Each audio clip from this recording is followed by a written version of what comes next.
नमस्कार दोस्तों, आइए जानते हैं मध्य प्रदेश की 50 बड़ी खबरें सिर्फ 5 मिनट में। पर उससे पहले आप ये वीडियो कहां से देख रहे हैं, कमेंट में जरूर बताएं। मुख्यमंत्री उद्यम क्रांति योजना, एमपी में बेरोजगार भी कर सकते हैं खुद का कारोबार शुरू। क्लर्क की नौकरी थी, सैलरी 15,000, छापा पड़ा तो 30 करोड़ की प्रॉपर्टी मिली, 24 मकान, 40 एकड़ जमीन। भोपाल में नियम लागू होने के पहले ही दिन पेट्रोल पंप संचालकों ने बिना हेलमेट वाले दुपहिया चालकों को पेट्रोल देना बंद कर दिया है। सरकारी टेलीकॉम कंपनी बीएसएनएल ने स्वतंत्रता दिवस के मौके पर एक खास प्लान पेश किया है। सिर्फ ₹1 में 2 GB डेटा कॉलिंग रोज 30 दिन के लिए। रक्षाबंधन 7 घंटे 37 मिनट ही रहेगा राखी बांधने का शुभ मुहूर्त। अयोध्या के विद्वानों ने बताया सभी शुभ समय।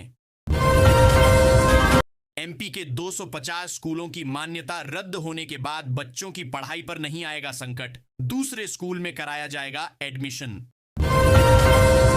कहीं मृतकों के नाम दिखे तो कहीं पति का नाम ही गायब। पटना में वोटर लिस्ट देख मतदाता हैरान।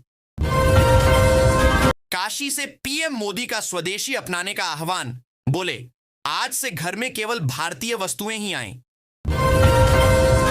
गिरिडीह और दुमका में बनेंगे नए चिड़ियाघर, जंगल में सड़क निर्माण पर रहेगी रोक।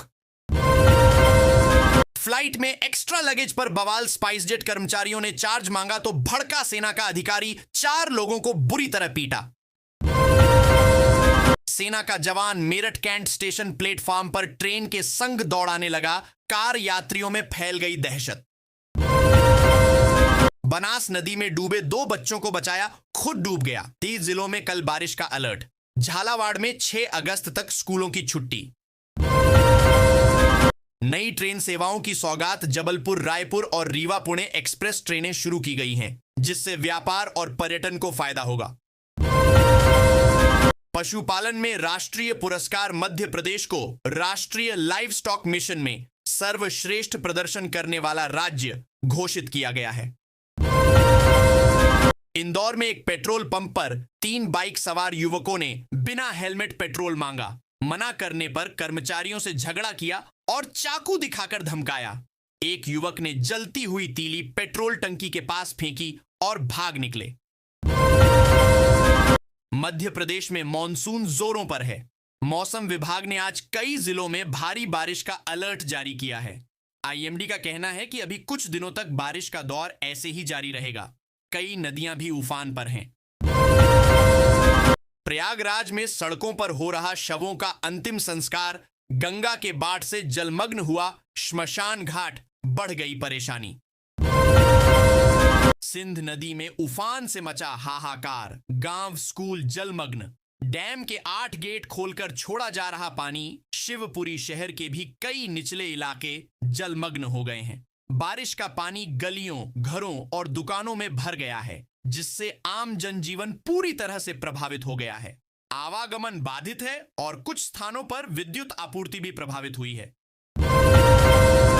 6,000 करोड़ से भी अधिक के निवेश से चमकेगा मध्य प्रदेश का यह जिला, हजारों युवाओं को मिलेगा रोजगार।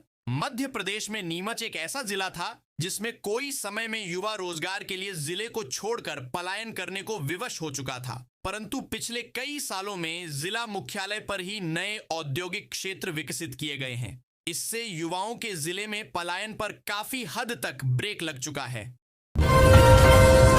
एमपी में टीचर्स की डिजिटल अटेंडेंस पर स्कूल शिक्षा मंत्री का बड़ा बयान। मध्य प्रदेश में सरकारी स्कूलों में टीचर्स के लिए डिजिटल अटेंडेंस अनिवार्य कर दी गई है, जिस पर बवाल भी मचा हुआ है।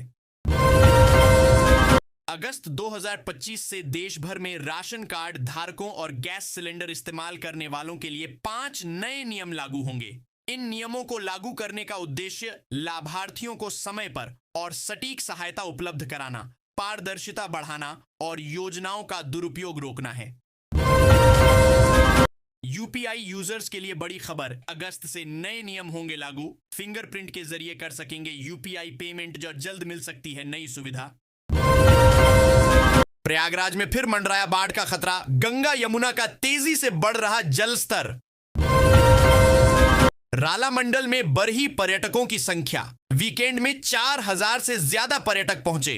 एक दिन का राजस्व संग्रहण 1.5 लाख तक पहुंचा। किसानों की बल्ले बल्ले, सरकार ने 22 फसलों के एमएसपी में रिकॉर्ड वृद्धि की। अरहर आरए 60,000 के पार पहुंचा। प्रदेश के 12 जिलों में भारी बारिश का अलर्ट। भोपाल, नर्मदापुरम, अशोकनगर में स्कूलों की छुट्टी।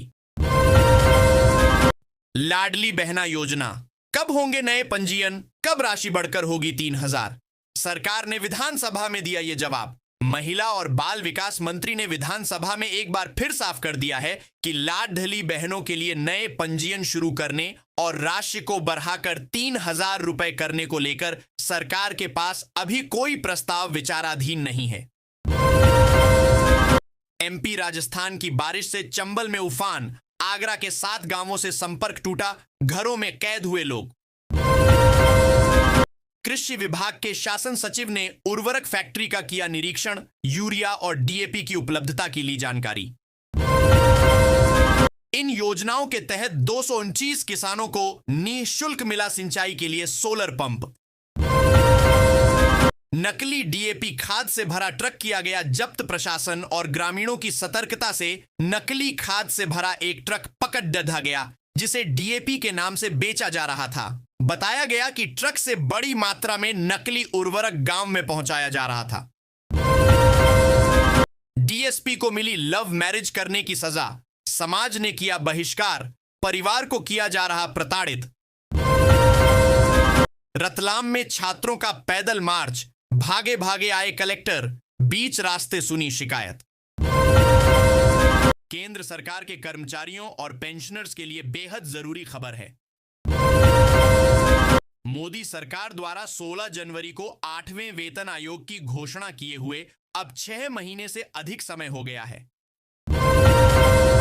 7वें वेतन आयोग के 31 दिसंबर 2025 को अपना 10 साल का कार्यकाल पूरा करने के बाद इस आयोग का कार्यकाल 1 जनवरी 2026 से शुरू होना था। हालांकि अभी तक कोई आधिकारिक घोषणा नहीं की गई है। इस बीच केंद्र ने संकेत दे दिया है कि वह नए वेतन आयोग के अध्यक्ष और सदस्यों की नियुक्ति की घोषणा कब 1 करोड़ से अधिक सेवारत कर्मचारी और पेंशन भोगी सरकार द्वारा संदर्भ की शर्तों टीओआर को अधिसूचित किए जाने का बेसब्री से इंतजार कर रहे हैं, जिससे कर्मचारियों के वेतन और पेंशन में संशोधन के लिए सिफारिशों का रास्ता साफ होगा। केंद्र सरकार के कर्मचारियों और पेंशन भोगियों का प्रतिनिधित्व करने वाले राष्ट्रीय संयुक्त परामर्शदात्री तंत्र कर्मचारी पक्ष